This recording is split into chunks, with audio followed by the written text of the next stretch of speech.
விஜய் சேதுபதி எப்போல்லாம் வெற்றி பெறுவார்னா, வித்தியாசமான படங்கள்ல நடுவில் கொஞ்சம் பக்கத்தை காணா, சூதுகள், மகாராஜா இந்த மாதிரி படங்கள் நடிக்கும் போதெல்லாம் மாபெரும் வெற்றி பெறுவார்.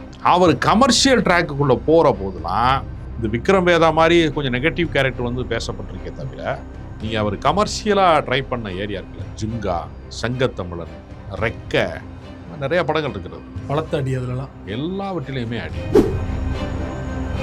விஜய் சேதுபதிக்குள்ள வந்து ஒரு விஜய் வேண்டான்னு மக்கள் நினைக்கிறாங்க. சூப்பர் ஹீரோ வேணாம் எங்களுக்கு. ஒரு விஜயகாந்தோட இடம் இருக்குல்ல, அந்த இடத்த அவரால் நிரப்ப முடியும். ஒரு ஆக்ஷன் ஹீரோவாக கூட வந்து, ஏன்னா நீங்கள் வந்து விடுதலையில் வந்து அந்த வாத்தியார் கேரக்டர் வந்து ஒரு டெரரான கேரக்டர், ஒரு குண்டு வச்சு ஒரு ரயிலையே தகர்க்கிறாருங்கிற கேரக்டர், அதற்கு அவர் பொருத்தமாக இருந்தார். விக்ரம் வேதாவில் வந்து ஓப்பனிங்லாம் வந்து பார்க்கும்போது அவரோட அந்த கேரக்டர் வந்து ஒரு ரஜினிகாந்த் வர்றதுக்கான பரபரப்பு இருக்கு. சாதாரணமாக நடந்து வருவார் வடசாப்பிட்டு. ஆமாம், ஆனால் அது வந்து ஒரு பெரிய ஒரு பில்டப்பை கொடுக்கும். இதுக்கெல்லாம் அவர் பொருந்துறாரு. அப்போ எங்கே அவர் பொருந்துறாருன்னா,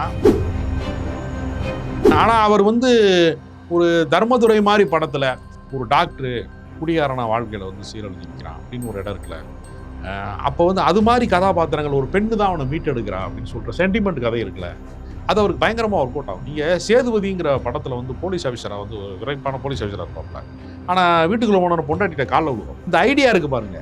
நீங்கள் வெளியில தான் அவன் வீரன், வீட்டுக்குள்ள போனால் அவன் பொண்டாட்டிட்ட காலில் விழுந்துக்கான்னு சொல்கிற இடம் இருக்குல்ல, இது மாதிரி கதாபாத்திரங்களை வந்து நடிக்கிறதுல வந்து இவருக்கு நிகராக யாருமே கிடையாது. அதுக்கு நேர்மாறா ஒவ்வொரு படமும் எக்ஸ்பெரிமெண்ட் தான் நினைச்சிட்டு அவர் சூப்பர் ஹீரோயிசத்துக்கும் ஒரு எக்ஸ்பெரிமெண்ட் வைக்கிறாரு. அது வைக்கக்கூடாதுன்னு நம்ம சொல்ல முடியாது. அது ஏன் வைக்கிறாங்கன்னா, பெரிய பட்ஜெட் அதில் கிடைக்கும்.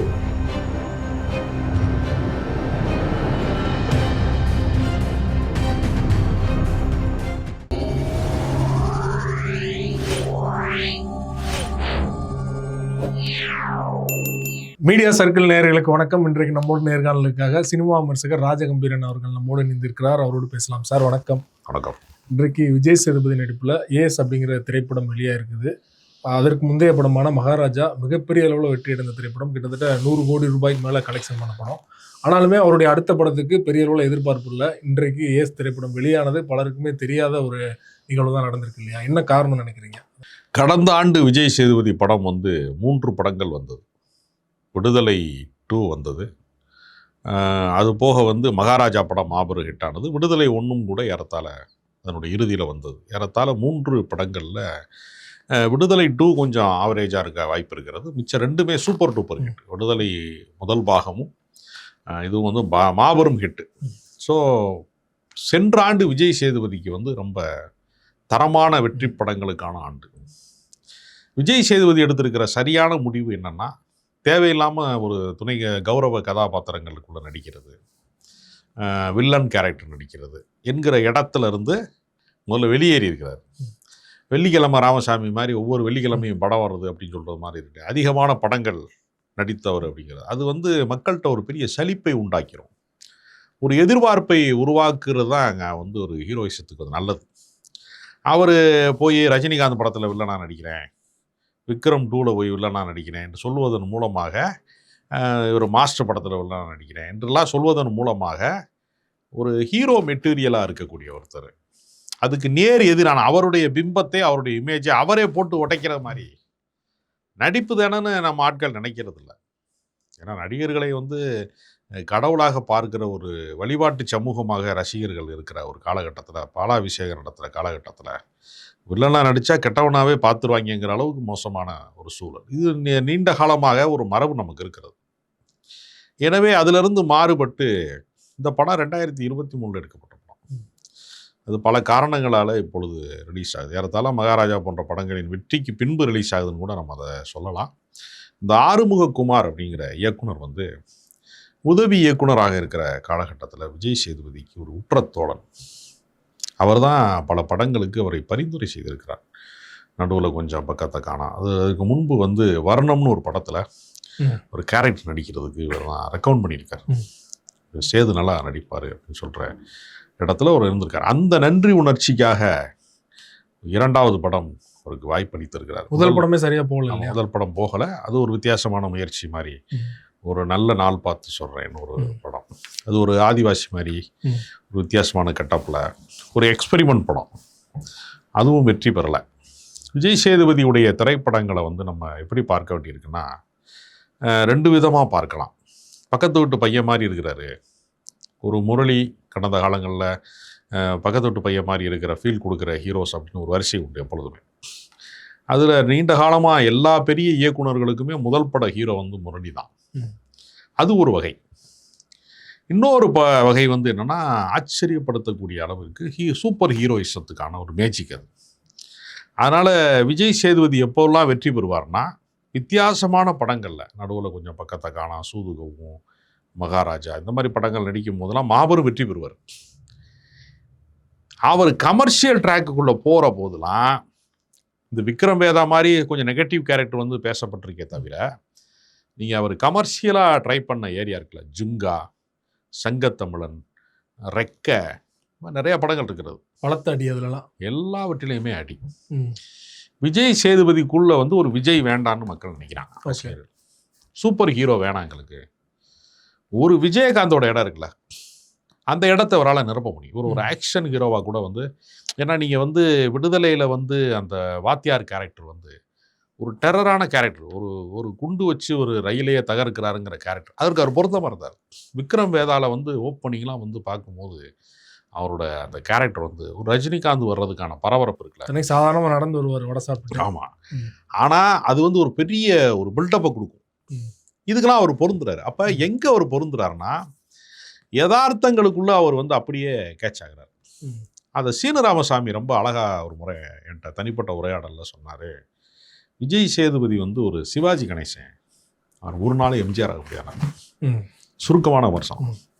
அவர் படத்துல இருந்தால் அவர் முதல் திரைப்பட வாழ்க்கை தொடங்குறாரு ஹீரோவா. அதுக்கு முன்னாடி குறும்படங்கள் நடிச்சிருக்கிறாரு, வேறு சில படங்கள்லாம் நடிச்சிருக்கிறாரு. ஆனால் சினிமா நடிக்கலை, குறும்படங்கள் நடிச்சிருக்கிறாரு. அப்போ இந்த சிவாஜிக்கான வித்தியாசமான கதாபாத்திரங்கள் இருக்குல்ல, அந்த தேர்வு தான் அவருக்கு கடைசியாக வந்த மகாராஜா வரைக்கும் கை கொடுத்துருக்கு. இப்போ இந்த படம்லாம் என்னென்னா, ஒரு கந்து வெட்டி கும்பலை வந்து சூறையாடக்கூடிய ஒரு ஹீரோங்கிறப்ப அந்த மேஜிக் வந்து எல்லா இடத்துலையுமே வந்து பெருசாக ஒர்க் அவுட் ஆகும்னு சொல்ல முடியல.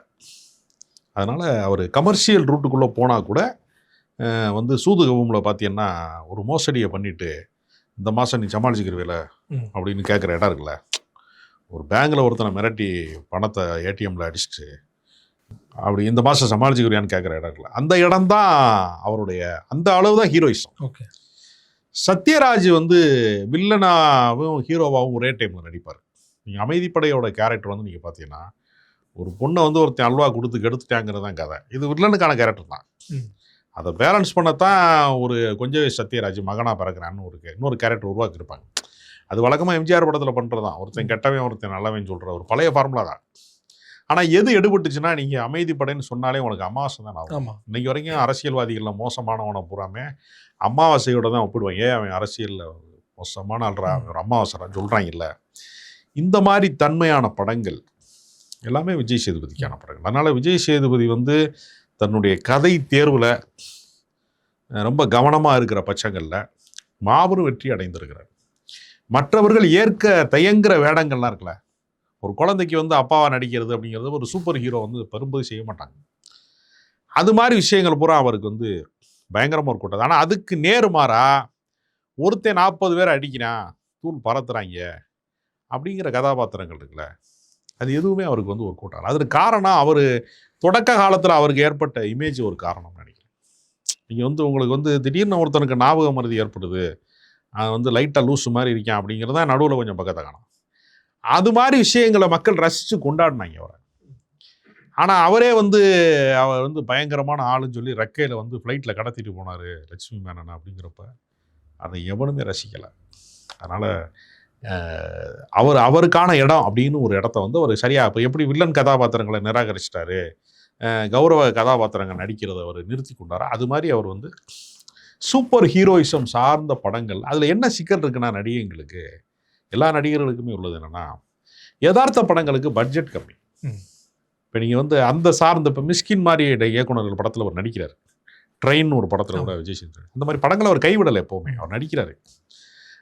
ஆனால் அவர் வந்து ஒரு தர்மதுரை மாதிரி படத்தில் ஒரு டாக்டரு குடியாரனா வாழ்க்கையில் வந்து சீரழிஞ்சு நிற்கிறான் அப்படின்னு ஒரு இடம் இருக்குல்ல, அப்போ வந்து அது மாதிரி கதாபாத்திரங்கள், ஒரு பெண்ணு தான் அவனை மீட்டெடுக்கிறா அப்படின்னு சொல்கிற சென்டிமெண்ட் கதை இருக்குல்ல, அது அவருக்கு பயங்கரமாக ஒர்க் அவுட் ஆகும். நீங்கள் சேதுபதிங்கிற படத்தில் வந்து போலீஸ் ஆஃபீஸராக வந்து ஒரு விரைப்பான போலீஸ் ஆஃபீஸராக இருப்பாப்புல, ஆனால் வீட்டுக்குள்ளே போன பொண்டாட்டிகிட்ட காலில் விழுவோம். இந்த ஐடியா இருக்குது பாருங்கள், நீங்கள் வெளியில தான் அவன் வீரன், வீட்டுக்கு போனால் அவன் பொண்டாட்டியில காலில் விழுந்துட்டான்னு சொல்கிற இடம் இருக்குல்ல. இது மாதிரி கதாபாத்திரங்களை வந்து நடிக்கிறதுல வந்து இவருக்கு நிகராக யாருமே கிடையாது. அதுக்கு நேர்மாறா ஒவ்வொரு படமும் எக்ஸ்பெரிமெண்ட் தான் நினச்சிட்டு அவர் சூப்பர் ஹீரோயிசத்துக்கும் ஒரு எக்ஸ்பெரிமெண்ட் வைக்கிறாரு. அது வைக்கக்கூடாதுன்னு நம்ம சொல்ல முடியாது. அது ஏன் வைக்கிறாங்கன்னா பெரிய பட்ஜெட் அதில் கிடைக்குது. இப்போ நீங்கள் 40 கோடிக்கு படம் எடுக்கிறாங்க. மலேசியாவில் போய் அந்த படத்தை வந்து முழுக்க ஷூட் பண்ணியிருக்கிறாங்க. மலேசியான்னு சொல்லி சீட் பண்ணி இங்கே எடுப்பாங்க. இப்போ நீங்கள் கன்னத்தில் முத்தமிட்டால் படம்லாம் நீங்கள் பார்த்தீங்கன்னா இலங்கையில் எடுக்கப்பட்டதாக சொல்லப்பட்டது. ஆனால் அவங்க இலங்கையிலே எடுக்கலை. அவங்க ஊட்டி மாதிரி இடங்களில் வச்சு அந்த புத்தர் சிலை அது இதெல்லாம் வச்சு குண்டுவெடிப்பு காட்சி எல்லாமே எடுத்துட்டுங்க. அதிகபட்சம் அவங்க ஷூட்டிங் ஸ்பாட்டு போனது ராமேஸ்வரம் வரைக்கும் தான் போனாங்க. இப்போ அந்த மாதிரி வந்து சீட் பண்ணி எடுக்க முடியும். ஒரு டெக்னீஷியனால், ஒரு சினிமா கலைஞனால் வந்து யதார்த்த மாதிரி காட்டப்படணும். ஆனால் அது யதார்த்தமாக இருக்கக்கூடாது. டைரக்டர் மகேந்திரன் தான் சொன்னார், உங்கள் கதையில் வந்து நீங்கள் வந்து ஒரு டாக்டர் கேரக்டர் வேணும், நீங்கள் ரொம்ப யதார்த்தத்தை விரும்பக்கூடியவருங்கிறதுனால ஒரு அசலான டாக்டரை கூப்பிட்டு வந்து அந்த கதாபாத்திரத்தில் நடிக்க வைப்பீங்களா அப்படின்னு ஒருத்தர் கேட்குறாரு. அதுக்கு இயக்குனர் மகேந்திரன் சொன்னார், டாக்டராக இருக்கிறதுங்கிறது வேற, டாக்டர் மாதிரி பாவனை செய்கிறதுங்கிறது வேற. ஸ்க்ரீனுக்கு தேவை, சினிமாவுக்கு தேவையான டாக்டர் யாருன்னா அசல் டாக்டர் கிடையாது, அசல் மாதிரி பாவனை செய்கிற டாக்டர். அதுதான் இவருடைய கதாபாத்திரங்களுக்கு அது பொருந்து நான் நினைக்கிறேன். குறிப்பாக நீங்கள் சொன்னது மாதிரி வந்து ஆறுமுககுமார் வந்து அவருடைய ஆரம்ப காலகட்டத்தில் பல படங்களுக்கு நடிக்க உதவி பண்ணார். சமீப காலத்தில் இருக்கிற நடிகர்களில் வந்து ஒரு பழக்கத்துக்காக அதிக படங்கள் பண்ணது விஜய் சேதுபதியாக இருப்பார். ஆனால் அது பேக் ஃபயராகவும் நிறையா ஆயிருக்கு இல்லையா? இது விஜய் சேதுபதி உணர்ந்திருப்பார் இல்லையா? நம்ம பழக்கத்துக்காக பண்ணி வீணாக போயிட மாட்டோம். இல்லை அப்படி இல்லை, அவங்க ஏற்கனவே இயக்குனர் தானே, வெறுமனே வந்து நண்பருக்காக படம் பண்ணார். ஃபர்ஸ்ட் படம் சரியாக போகலை, ஆனாலுமே திரும்பி ஒரு வாய்ப்பு. கமர்ஷியல் கணக்கு பார்க்காம அவர் மறுபடியும் ஒரு கலைஞனை வந்து அவர் அட்டன் பண்ணுறாரு, ஒரு முயற்சி பண்ணுறாரு, அவரை காப்பாற்றிடலாம், இந்த கதை தேறிடும் அப்படின்னு ஒரு கணக்கு தான் எல்லாருக்குமே. அந்த கணக்கு பழிக்காமல் போகிறப்ப நம்ம அதுக்கு ரிவர்ஸாக என்ன சொல்கிறோம், நட்புக்காக நீங்கள் வந்து படம் கொடுக்கணுமா அப்படிங்கிற கேள்வியை வந்து நம்ம ரிவர்ஸில் கேட்குறோம். நண்பர்களுக்கு தானே விஜயகாந்த்லாம் வாழ்நாள் புறம் படம் கொடுத்தார். சிம்மாசனம்னு ஒரு படம் எடுத்த இயக்குனர் ஈஸ்வரனுங்கிறவர் கொஞ்ச நாள் உதவி இயக்குனராக இருந்துட்டு பொள்ளாச்சிக்காரர் ஒரு ஊருக்கு போயிட்டார். சினிமா செட் ஆகலை, இது வேலைக்கு ஆகாது அப்படின்னு சொல்லிட்டு திருப்பூர் பக்கம் அவர் திருப்பூரில் போய் எக்ஸ்போர்ட் பிஸ்னஸ் பண்ண ஆரம்பித்தார். சினிமா வேலைக்கு ஆகாது. ரொம்ப நாள் கழிச்சு, ஒரு 10 வருஷம் கழிச்சு, 10-13 வருஷம் கழிச்சு சென்னைக்கு வர்றாரு ஒரு வேலையாக. வந்த இடத்துல விஜயகாந்தை பார்க்குற மாதிரி ஒரு சூழல் வருது. அவர் விஜயகாந்த் படங்கள்லாம் அசிஸ்டன்ட் ஒர்க் பண்ணிக்காரு. அவர் நண்பர்கள் மூலமாக ஏதோ ஒரு சந்திப்பில் விஜயகாந்த் அவரை பார்க்குறாரு. என்னையா ஈஸ்வரா அவனை ஆளக்கணா அப்படின்னு கேட்குறாரு. இது மாதிரி வாய்ப்பு கிடைக்கல, சிரமமாக இருக்குது, சினிமாவில் வச்சு குடும்பம் நடத்த முடியல, அதனால் நான் ஊருக்கு போயிட்டேனே, திருப்பூரில் எக்ஸ்போர்ட் பிஸ்னஸ். அப்படியா, சினிமாவில் உனக்கு இன்னும் ஆர்வம் இருக்கா? பயங்கர ஆர்வம் இருக்குது, வாய்ப்பு கிடைக்கல, அதான் ஊருக்கு போயிட்டேன். அப்படியா, அடுத்த படம் உனக்கு தான்.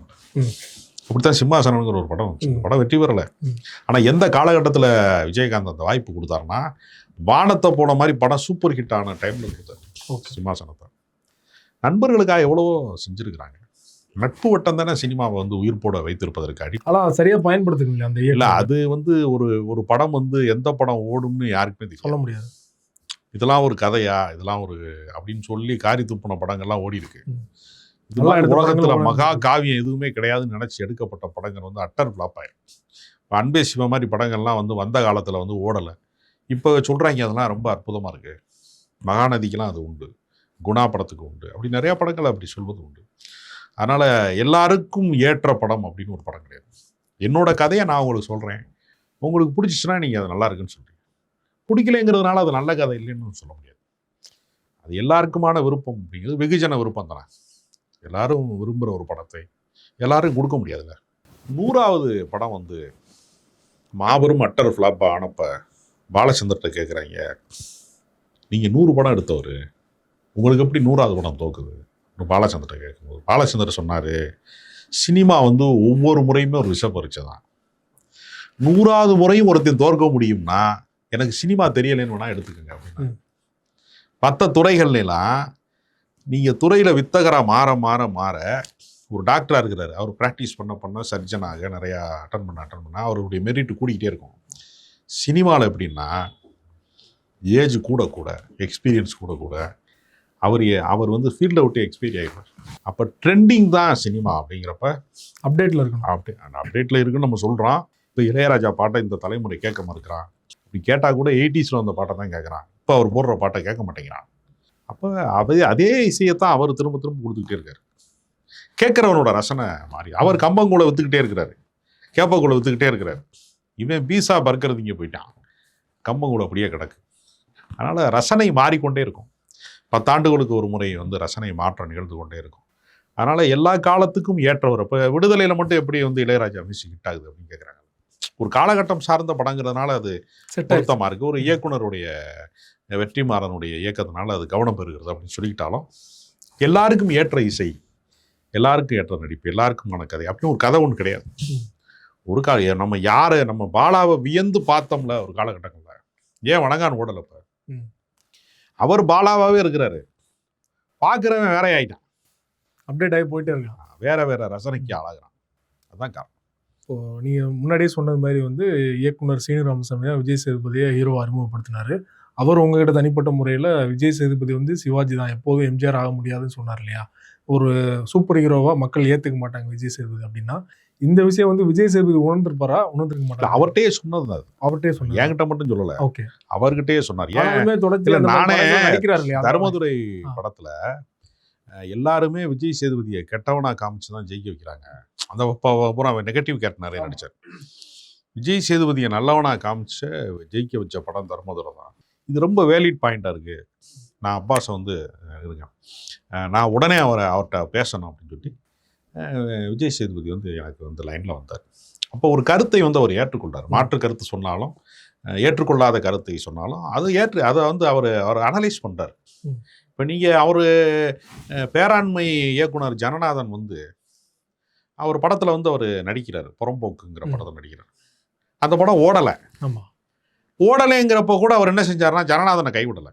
ஜனநாதன் ஒரு விவசாயிகள் சம்மந்தமாக ஒரு ஸ்கிரிப்ட் வச்சுருக்கேன்னு சொல்லும்போது யாருமே நடிக்க முன்னுறாதப்ப அவரே ப்ரொடியூஸ் பண்ணி லாவங்கிற படத்தில் வந்து அவர் எல்லாம் பண்ணார். அந்த படத்தினுடைய இறுதி கட்டத்தில் அவர் இறந்துட்டார். படமும் ஓடலை. நிறையா புள்ளி விவரங்கள்லாம் பேசுனதுனால, கம்யூனிசத்தை பற்றி அதிகபட்சமான கருத்துக்கள் சொன்னதுனால அந்த படம் ஓடலை. கடைசி விவசாயி கூட அவர் தான் ப்ரொடியூஸ் பண்ணார். 40 லட்சம் தான் எனக்கு வந்து சம்பாதிச்சு கொடுத்தது, பெரிய நஷ்டம் அப்படின்னாலும் படம் நடித்ததில் எனக்கு பெரிய திருப்தி இருக்குன்னு ஓப்பனாக சொல்கிறாங்க. அதனால் கலைஞராக வந்து நீங்கள் வந்து ஒரு பின்னாடி நினச்சி பார்க்கறதுக்கான ஒரு படம்னு ஒரு கலைஞனுக்கு ஒன்று வேணும். எல்லா படமே கமர்ஷியல் படமாக இருக்குன்னு வச்சுக்கோங்களேன். இப்போ ரஜினிகாந்துக்கு நினைத்து பார்ப்பதற்கான படம் 6 இருந்து 60 வரை இந்த மாதிரி ஒரு படங்கள் வந்து அவர் பெஸ்ட் ஃபில்ம் அப்படின்னு, எங்கேயோ கேட்ட குரல், முள்ளும் மலரும், ஜானி, இந்த மாதிரி படங்களை நினைத்து பார்ப்பதற்கான படங்கள் அப்படின்னு ஒரு வரிசை ஒன்று எல்லா கலைஞனுக்கும் இருக்கணும். அந்த மாதிரி படங்கள்லையும் நடிக்கணும். கடைசி விவசாயியில் வந்து விஜய் சேதுபதி வந்து நடித்தது நல்ல விஷயம். ஏன்னா ஒரு மாஸ் ஹீரோ இந்த மாதிரி படங்கள்லையும் நடிக்கிறாரு. அதனால் இந்த வகை படம் தான் நடிக்கணும்னு நம்ம யாரும் கட்டாயப்படுத்த முடியாது. பல முயற்சிகள் செய்கிறாங்க. அது 1-2 பழிக்கும் போது நம்ம கொண்டாடுறோம். அது நடக்காமல் போயிருச்சுன்னா நம்ம என்ன சொல்கிறோம், இவருக்கு இது செட் ஆக மாட்டேங்குது, இவர் வந்து சிவாஜி கணேசன் தான், எம்ஜிஆர் கிடையாதுன்னு சொல்கிறோம். யாருக்கு எப்பொழுது வேண்டுமானாலும் சில மாற்றங்கள் நிகழலாம். அதான் கலைத்துறையில் எப்போவுமே ஒரே மாதிரி நிகழாது. விஜய் சேதுபதி குறித்து பல்வேறு சுவாரஸ்யமான தகவல்கள் எங்களோட பகிர்ந்து கொண்டீங்க. மிக்க நன்றி.